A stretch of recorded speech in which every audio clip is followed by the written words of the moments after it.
ቴክኖሎጂ ከቀላል የድንጋይ መሳሪያዎች ጀምሮ እስከ ዛሬ ያለው የዲጂታል ዘመን ደርሶ የሰዎችን ሕይወት ቀላል፣ ፈጣንና ተግባራዊ እንዲሆን አድርጎታል። ከዚህ በፊት የማይቻል የሚመስል ነገር ሁሉ በቴክኖሎጂ ቀላል ሆኗል። በሀገር አቀፍ ደረጃ እየተተገበረ የሚገኘው የዲጂታል ኢኮኖሚ ግንባታ እቅድ በስፋት እየተሰራበት ነው። የአዲስ አበባ ገቢዎች ቢሮም እንደ ሀገር የተጀመረውን ዲጂታል ኢኮኖሚ ግንባታ እውን ለማድረግ ተቋማዊ ኃላፊነቱን እየተወጣ ይገኛል። ተቋማት የተሻለ አገልግሎት ይሰጡ ዘንድ ከአደረጃጀት ከሰው ኃይል አሰራር በተጨማሪ በቴክኖሎጂ የታገዘ አሰራር መከተል ውጤታማነትን ይጨምራል። እንደ አዲስ አበባ ገቢዎች ቢሮ የግብር አሰባሰቡን ቀልጣፋ፣ ተደራሽና ፍትሃዊ የግብር አሰባሰብን ለማስፈን ቴክኖሎጂ አማራጭ የሌለው መሳሪያ ነው። ይህ የዲጂታል ስርዓት በመላው አዲስ አበባ በሚገኙ ግብር ሰብሳቢ ቅርንጫፍ ቢሮዎች ተግባራዊ ሆኗል። ቴክኖሎጂ በራሳችን አስለምተን የምንጠቀምበት ኢቲታክስ የሚባል ስፔሻሊ ወረዳ ላይ ያሉ ግብር ከፋዮች በቁርጥ ግብር የሚስተናገዱ ሰፊ ቁጥር ያላቸው ግብር ከፋዮች አብዛኛው ኢቲታክስን ነው የሚጠቀሙት።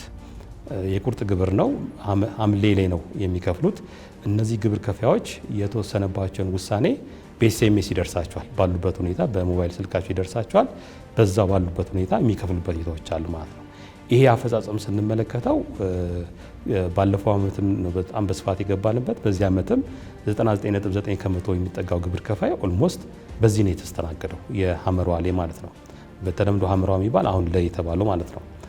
ሁለተኛው የሀሌቷ ግብር ከፋይ ወይም ደግሞ በቅርንጫፎቻችን ላይ የመጡ የሚስተናገዱ ግብር ከፋዮቻችን አብዛኛው ከዚህ በፊት በማኑዋል ነበር የሚስተናገዱት የነበረው።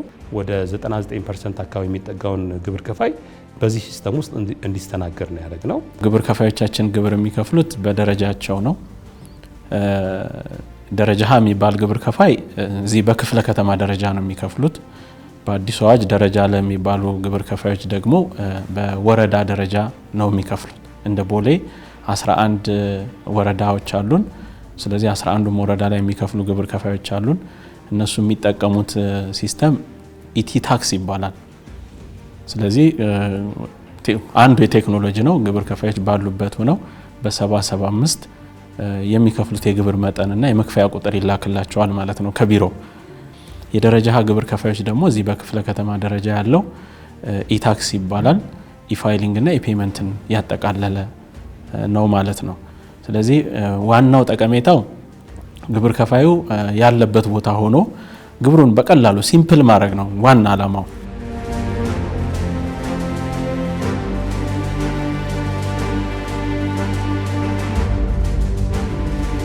ተቋሙ በተለይ የግብር አሰባሰብ ስርዓቱን ለማዘመን ለግብር ከፋዮች ቀልጣፋና ተደራሽ አገልግሎት ለመስጠት 23 የሚደርሱ ዋና ዋና አገልግሎቶች ላይ በቴክኖሎጂ የታገዘ አገልግሎት ለመስጠት ትኩረት አድርጎ እየሰራ ነው። የአዲስ አበባ ገቢዎች ቢሮ ካለው የስራ ባህሪ የተጣጣመ ቴክኖሎጂ ካበለጸጋቸው መካከል ኢፋይልና ኢፔ አንዱ ነው። ግብር ከፋዩ ባለበት ሆኖ ግብሩን እንዲያሳውቅና እንዲከፍል መደረጉ የግብር ከፋዩን ጉልበትና ጊዜ መቆጠብ አስችሏል። ይህም ከዚህ ቀደም የነበረውን ወረፋና መጨናነቅ በእጅጉ የቀረፈ ነው። በፊት እዚህ ያው ከስተመርም ስለሚበዛ ሎድ ይበዛልና በጣም ሰልፍ ነበረው። ሰልፍ ኦልሬዲ አንድ ጉዳይ ለማስፈጸም 4-5 ቦታ መሄድ ይኖርብሻል። በየሄድሽበት አገልግሎት ሰጪ ጋር ደግሞ ሰልፍ አለው። እሱ ኩሙሌቲቭ የወራዊ ሪፖርት ለማድረግ 4 ቀን 5 ቀን ይፈጃል ነበር። አሁን ግን ይሄኛው ከተጀመረ በኋላ ራሴ የስራዬ ቦታ ኦር ቤቴ ሆኜ በ30 ደቂቃ ምናምን የምጨርሰው ነገር ነው። በራሴ ሪፖርት አደረግና ከዛ አንፃር ጠቀሜታው ጥሩ ነው። ደረሰኞችን በቀላሉ መያዝ ማስተካከል እንችላለን። ኢፋይል ላይ ኢፔመንት ላይም ግልግል ነው። 24 ሰዓት ነው የሚሰራው። የግድ 18 ሰዓት ገቢዎች ስራ ላይ ገብቷል ብዬ መጠበቅ የለብኝም። በቤቴ ቁጭ ብዬ በማንኛውም ሰዓት መዝናኛ ቦታ ቁጭ ብዬ ሪፖርት ማድረግ እችላለሁ። የትኛውም ቦታ ሆኜ ክፍያ መፈጸም እችላለሁ።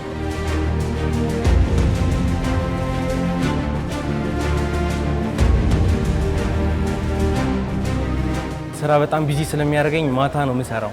ሌሊት 5 ሰዓትም በቃ በኮምፒውተሪ ማሳወቅ አለብኝን አሳውቃለሁ። ግዢዎቼንም ሴልሶቼንም እዛው ኦንላይን ላይ ሪፖርት አደርጋለሁ ማለት ነው። ኦንላይን እዛው ካፍዬ እዚህ አወራር ነበር። እንደውም አሁን ደግሞ ተሻሽሎ እዚህ መምጣት አይጠበቅብም ከከፈልክ በኋላም ተብያለሁና ዛሬ ስመጣ በጣም አድቫንስድ ሆኗል። በጣም ትልቅ ለውጥ ነው። ጊዜያችንን በጣም ቆጥቦልናል።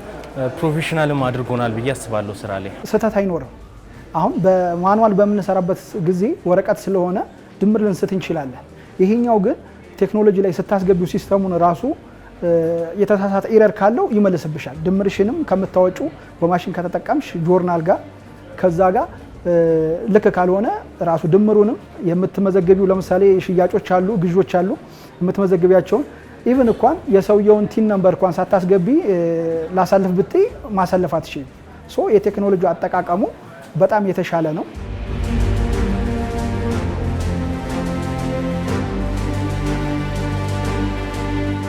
በሚከፍልበት ጊዜ የሚከፍለው ክፍያ ይህን ያክል ነው ክፍያ ተብሎ ይነገራል። ያውቀዋል፣ ዛ ቴክስት ይደርሰዋል፣ ያሳውቃል፣ ግብሩን ያሳውቃል። ግብሩን ባሳወቀው ልክ ደግሞ ምን ያህል ክፍያ እንዳለበትም እዛው አብሮ ስለሚነገረው እዛው ሆኖ ስራውን በቴሌ ብርም ሊሆን ይችላል፣ በሲቢ ብርም ሊሆን ይችላል። እዛው ኦንላይን በመክፈል ከስራውም ሳይስተጓጎል እንግልትም ሳይኖርበት በቀጥታ ሂሳቡን ዜሮ ይሆንለታል ማለት ነው እና እንግልቱን በጣም ቀንሷልና ህብረተሰቡ ይህንን ብዙ ነጋዴ ቢጠቀም ወደፊትም ራሱ ጥሩ ነው ብዬ አስባለሁ። ግብር አሰባሰቡ ላይ በጣም ውጤት እያየን ነው። ግብር ከፋዮቻችን በጣም ደስተኛ ናቸው። እዚህ ባለ መምጣታቸው ቤታቸው ሆኖ ስራ ሌላ ተጨማሪ ስራዎችን መስራት ይችላሉ። ከሲስተም ጋር ያለው ችግር የለም።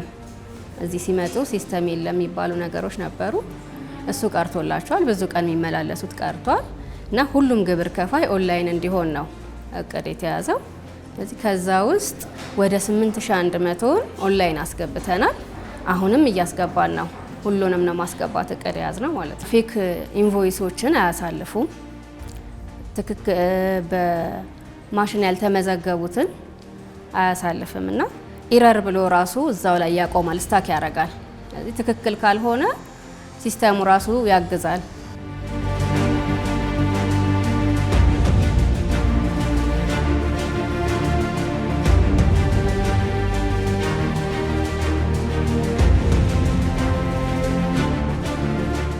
ድሮ ጠዋት 12 ሰዓት መተን ወረፋ ይዘን ሳይደርሰን ራሱ ከህዝብ ጋር ተፋፍገን ነበረ ጊዜያችንን ወስደን ነበር የምናሳውቀው።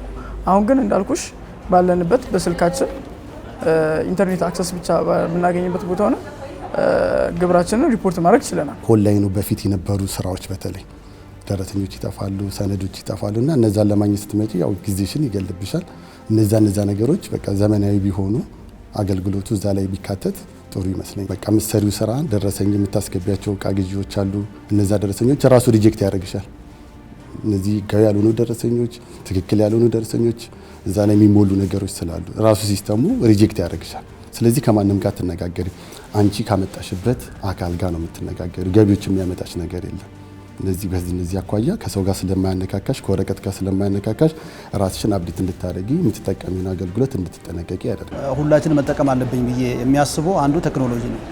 ቴክኖሎጂ ደግሞ ከሚመጣ ዓለም ጋር እንድንራመድ ስለሚረዳን ዛሬ ላይ ሆነን የዚህ ዓለም ጋር ለመራመድ ግዴታ ቴክኖሎጂን መጠቀም አስፈላጊና ምርጫ የሌለው ነው ብዬ ነው የሚያስበው። ዋናው ድካሙን ቀንሳል። ሁለተኛ ግብር ከፋይ ጊዜውን ይቆጠባል። እዚህ የሚያባክነውን ሰዓት እዛው ሱቁ ላይ ወይንም ደግሞ ገበያው ቦታ ላይ መስራት ይችላል። በፊት በማኑዋል ብቻ ነበረ። አሁን ከአንድ 2 ዓመት ልንሆን ነው። ኦንላይን ከተጀመረ በኋላ ከስተመሮቻችን ብዙ ነበሩ። አሁን ወደ ኦንላይን ብዙ የገቡ ናቸው። ኦንላይኖች ደግሞ አንዳንድ ሲስተሙ ሙሉን በሙሉ ያልገቡ አሉ። ደካማ አለ። ትልልቆች ሰዎች አሉ። ለነሱ ደግሞ ስልክ ቁጥራችሁ ሬዲ ያልሆኑት አንዳንዶቹ ይመጣሉ።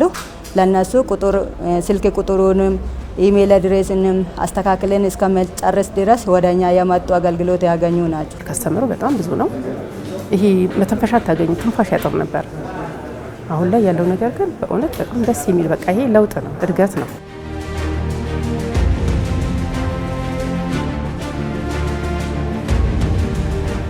ቴክኖሎጂ ስንጠቀም ሴኩርድ የሆነ ነው፣ ፍጥነት ያለው ነው፣ ጊዜን ይቆጥባል፣ ወጪን ይቆጥባል፣ ጉልበትን ይቆጥባል። በቃ ቴክኖሎጂም መሰረታዊ ነገሮች እነዚህ ሶስቶች ነው። በርካታ ነገሮች ይኖራሉ። ጊዜን በአግባቡ መጠቀም፣ ጊዜ የራሱ ሪሶርስ ነው። ዕዳ አስተዳደር ስርዓታችን በማኑዋል ነበረ ስንጠቀም የነበረው። እሱን በሲስተም እንድንጠቀም ማድረጋችን የመልካም አስተዳደር ኢሹዎችን 100% የቀረፈበት አግባብ አለ ማለት ነው። ኦልሬዲ ወደ አንድ ሲስተም ቋት ሲገባ ግብር ከፋዩ ዕዳውን በቀላሉ ያውቃል። በተቆራረጠ መልኩ ስነገረው የነበረው በአንድ ላይ እንዲያውቅ ያደርጋል። ቢሮውን ደግሞ ምን ያህል ዕዳ አለኝ፣ ምን ያህል ፖቴንሻል አለኝ ብሎ ታክስ አሰባሰቡ ላይ ፕላን እንዲያደርግ ምቹ ሁኔታዎችን ፈጥረዋል ማለት ነው። ፍትሐዊ የሆነ አገልግሎትን እንድንሰጥ ያደርገናል። ቀልጣፋ እና ግልጽነት ያለው አገልግሎት እንድንሰጥ ያደርገናል። በዛ ላይም ሴኪርድ የሆነ ወይም ደግሞ ዳታ ሴኩሪቲን ያረጋገጠ እንዲሆን ያደርግልናል። ማለት ቴክኖሎጂን ስንጠቀም ማን ምን ተጠቀመ፣ መቼ ተጠቀመ፣ ምን ያክልስ በትክክል ግብሩን ከፈለ የሚለው በቀላሉ መጠቀም የሚችልበት ሁኔታ ነው ያለው። ግብር ከፋዩ ደግሞ ሳይጉላላ ፈጣን የሆነ አገልግሎት እንዲያገኝ ከዛም ደግሞ ስጋት ሳይኖረው መጭበርበር የማይችልበት ሁኔታዎች አሉ። የዲጂታል 2025 ኢትዮጵያ ቴክኖሎጂን በመጠቀም ኢኮኖሚን፣ መንግስታዊ አገልግሎትንና የህዝብ ኑሮን ለማሻሻል የምትተገብረው እቅድ ነው። ለዚህም በተቋሙ ወደ ትግበራ የተሸጋገሩ የሰርቪላንስ ካሜራ ቴክኖሎጂም ለግብር አሰባሰብ ስርዓቱ ትልቅ ድጋፍ ከማበርከቱን ባሻገር ከብልሹ አሰራርና ከሌብነት የጸዳ አገልግሎት ለመስጠት ያስቻለ ነው። በጣም ብዙ ጉዳዮችን ማየት እንድንችል አስችሎናል።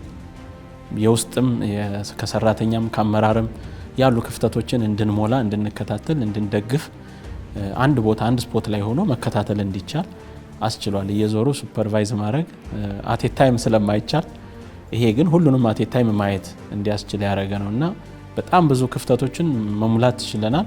የሚያጠፉ ሰዎችንም ተጠያቂ ማድረግ ይችላል። ፍትሐዊ ውሳኔ እንዲወሰንና ሌብነትና ብልሹ አሰራሮች እንዲቀንሱ ያደርጋል።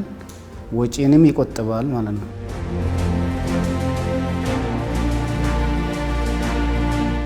ከቴክኖሎጂ ጋር ለገቢ አፈጻጸሙ ያበረከተውን አስተዋጽኦ ስንመለከት ቴክኖሎጂው አጠቃላይ የገቢ አፈጻጸማችን ላይ ትልቅ ኢምፓክት ፈጥሯል። የገቢ አፈጻጸማችን ስንመለከት ባለፈው የለውጥ ዓመታት ላይ ሰፊ ልዩነቶች መጥተዋል። ከበጀት ዓመቱ እንኳን ስንመለከተው በ2016 ከሰበሰብነው በጀት አንጻር በ2017 ከሰበሰብነው አንጻር እጥፍ የሆነው ወደ 53% አካባቢ የገቢ አፈጻጸም ልዩነቶች አሉ። ይሄ በተጨባጭ የመጣ ውጤት ነው። ሁለተኛው ቴክኖሎጂዎቹ አገልግሎት አሰጣጥን በጣም አሳልጠውልናል። አገልግሎት አሰጣጥ አሳልጠውልናል ስንል የሌብነትና የብልሹ አሰራርን ስርዓቶችን ከመቀነስ አኳያ ስፔሻሊ ከባለሙያና ከኛ ግብር ከፋይ ያለው ንክኪ በጣም በከፍተኛ ሁኔታ ይቀንሶልናል። ይህን ንክኪ ሲቀንስ ከሌብነት ከብልሹ አሰራር ጋር የሚፈጠሩ ችግሮችን ሙሉ ለሙሉ የሚቀንስበት ሁኔታዎች አሉ ማለት ነው። አገር አቀፍ የሆኑ የደህንነት ተቋማት ጋር አንድ ላይ የሚሰራበት ሁኔታ ነው ያለው። ስለዚህ ይሄ በጣም የግብር ከፋዮችን መረጃዎች እንዳይጭበረበሩ በትልቅ ሴኪዩርድ በሆነ ወይ ነው የምንጠቀምባቸውና ምንም አይነት ስጋት ሊገባቸው የማይገባ ነው ግብር ከፋዮቹ ማለት ነው። ይሄም ኦሬዲ የአገር ጉዳይና የገቢ ጉዳይ ስለሆነ ተቋሙ በግብር ሳይድ ያለውም በተቋሙ ደረጃ ያለውም በጣም ሴኪዩርድ በሆነ ትላልቅ ዘመናዊ የሆኑ ቴክኖሎጂዎችን በመጠቀም ነው እየተጠበቀ ያለው ማለት ነው። ተቋሙ ላይ ይታይ የነበረው አሁንም ልታዩት ትችላላችሁ። የስራ ክፍሎችን አሁን ነፃ ነው፣ የቢሮ ስራቸው ነው የሚሰሩት። እነኛ ያሳወቁትን ትክክለኛ ነው ወይ አይደለም፣ ይህንን ቼክ የማድረግ ስራ ነው እየሰሩ ያሉት። አሁን ከግብር ከፋይ ጋር ግንኙነት የላቸውም። የተወሰኑ የቆዩ ግብር ከፋዮች በወቅቱ ያላሳወቁ ካልሆኑ በስተቀር ኖርማል እንትን ውስጥ የገቡትን ሁሉ እያስተናገዱ ነው ያሉት። አሁን ምን ጠቅሟቸዋል? የራሳችንን የውስጥ ስራ የምንሰራበትን ጊዜ ሰጥቶናል።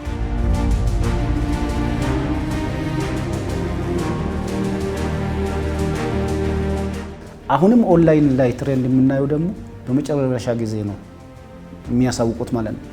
በመጨረሻ ጊዜ ሲያሳውቁ ደግሞ ሲስተም ምንድነው? ሁሉም ተቋማት ሲስተም ይጠቀማሉ። ኔትወርክ ማለት ነው ቢዚ ይሆናል ማለት ነው። ቢዚ ሲሆን ምን ያደርጋል? እነሱ ያስገቡትን ገንዘብ ወደኛ አካውንት ወደኛ ሲስተም አያሳልፉም፣ አየር ላይ ያቀየዋል ማለት ነው። ተቀብሎ ራን አድርጎ አክሰስ አድርጎ ወደሚፈለገው አይበትነውም። ስለዚህ በጊዜ ቢያሳውቁና ላልተገባ ቅጣትና ወለድ ባይጋለጡ የተሻለ ነው የሚመስለው። ኢፋይል አድርጎ ኢፒአይ አለማድረግ አለ። አሁን አንድ ግብር ከፋይ በአካል ቢመጣ ኖሮ ካልከፈለ ባንክ ካላስገባ አያልፍም። ይሄ ግን ባለበት ቦታ ሆኖ ስለሆነ ያለው ኢፋይል ያደርግና ያሳውቃል። ግዥና ሽያጩን ሞልቶ ይልክልና ክፍያ ግን አይከፍልም። በዚህ ምክንያት በርካታ ቀላል ያልሆነ ቁጥር ያላቸው ግብር ከፋዮች ያልከፈሉን አሉ። አንደኛው ይሄ በጉድለት የሚገለጽ ነው። በጊዜ ባለማሳወቃችን ቅጣትና ወለድ ልናሳውቅ ነው። ያው እኛም ማስተካክለን በጊዜው እናሳውቃለን። ያው ለሱ ቃል እንገባለን።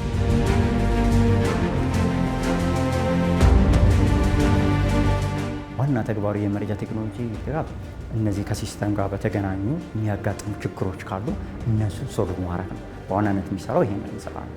ምናልባት የሚቆራረጥ ነገር ካለ፣ ከኔትወርክ ጋር የሚገናኝ ነገር ካለ፣ ከሲስተም ጋር የሚገናኝ ነገር ካለ ኤቭሪቲንግ ቴክኖሎጂዎችን መሰረት ባደረገ ከኮምፒውተር ጋር ኤቭሪቲንግ ነገሮችን ድጋፍ አድርጎ ሶልቭ አድርጎ ወደ ስራ የሚያመጣ ስራ ያለውን ፐርፎርማንስ ምን ይመስላል፣ ስራው በደንብ ጥሩ ነው ወይ፣ ቀልጣፋ ነው ወይ፣ ሎው ነው ወይ፣ መስተካከል ያለባቸው ነገሮች ምንድን ናቸው ብሎ እያንዳንዱ ቼክ ያደርጋል። እነዚህ ቴክኖሎጂዎችን ተሞክሮዎችም እንወስዳለን። ለምሳሌ የዚህ የቦዲዋን ካሜራ በከተማ ደረጃ አልነበረም። የቦርዲዋን ካሜራ አሁን የቁጥጥር ሰራተኞቻችን ይዘውት የሚንቀሳቀሱት የቦርዲንግ ካሜራ መጀመሪያ ደረጃ ኢምፕሊመንት ያደረግነው የኛ ቢሮ ነው። ስለዚህ ውጭ ሀገር ተሞክሮ ምንድን ነው ያለው የሚለውን የውጭ ሀገር ተሞክሮዎችን እዚህ ሆነ ዳሰን ፈትሸን ቢዝነሱን አልምተን ከኢንሳ ጋር በቅንጅት ሆነን እየሰራን ያለ ነው ማለት ነው። የአፍሪካ ሀገሮች ተሞክሮን መጥተው ወስደዋል ከኛ ማለት ነው። ከከተማ አስተዳደሩ የገበያ አፈጻጸም አጠቃላይ የከተማ አስተዳደሩ የገበያ አፈጻጸም በተሻለ ደረጃ ያለበት ሁኔታዎች አለ። ስለዚህ የስድስት አፍሪካ ሀገሮች ተሞክሯቸውን መጥተው ከኛም እየወሰዱ ያሉበት ሁኔታዎች አለ ማለት ነው። ይሄ የተሻለ ነገር እየሰራ እንደሆነ ማሳያ ነው።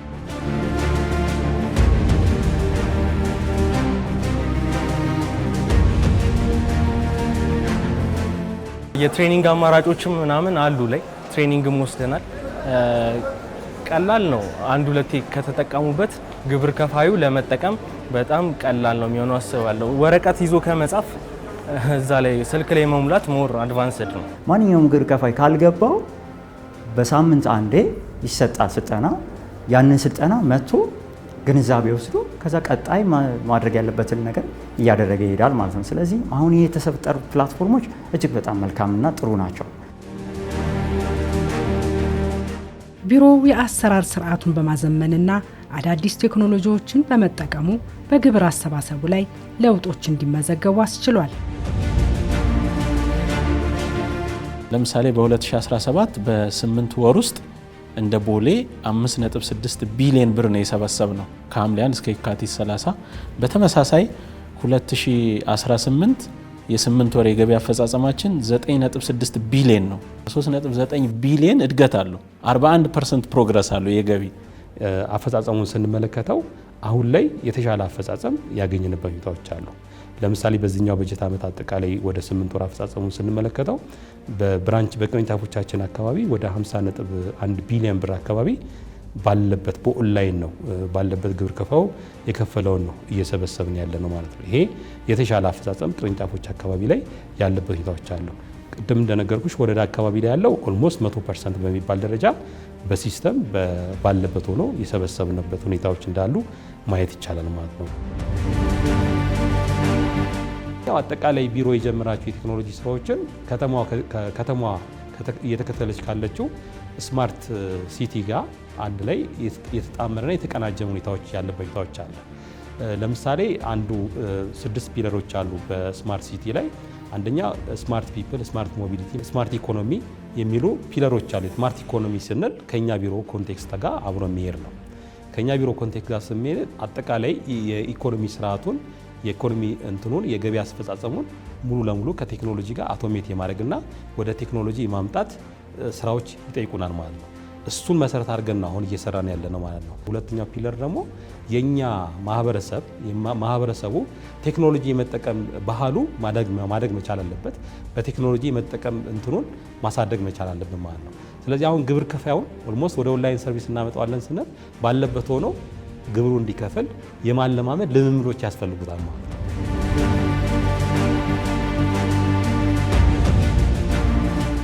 አንድ ግብር ከፋይ ግብር መክፈል ኩራቱም ነው። የሚታየውን ነገር ሲያይ መኩራት በእኔ ገንዘብ ነው የተሰራው ብሎ መኩራትም አለበት። የቄሳር የሚገባው ለቄሳር ለእግዚአብሔር የሚገባውን ለእግዚአብሔር የሚለው ቃል አለ እና ከዛ ባሻገር ደግሞ ምንድነው ለመንግስት የሚገባው የሰራ ነው ያገኘ ነው። ከዛ ደግሞ መክፈል ያለብንን ነገር በጊዜ መክፈላችን አንደኛ ለራሳችን እርካታ አለው፣ ሁለተኛ ደግሞ መሰረተ ልማቶቹ ሲሰሩ ተመልሶ እኛን ይጠቅማሉ። ሀገርን መውደድ የሚገለጽበት አንድም በግብር መክፈል ነውና ግብር መክፈል የሀገርን ሉዓላዊነት ከመጠበቅ ተጨምሮ የራሳችንን ጀብዱ የምንፈጽመው በዚህ ዘመን ታማኝ ግብር ከፋይ በመሆንና ጥሩ የግብር አከፋፈል ሲስተሙን በመደገፍ በመከተልም ጭምር ነው ብዬ አምናለሁ።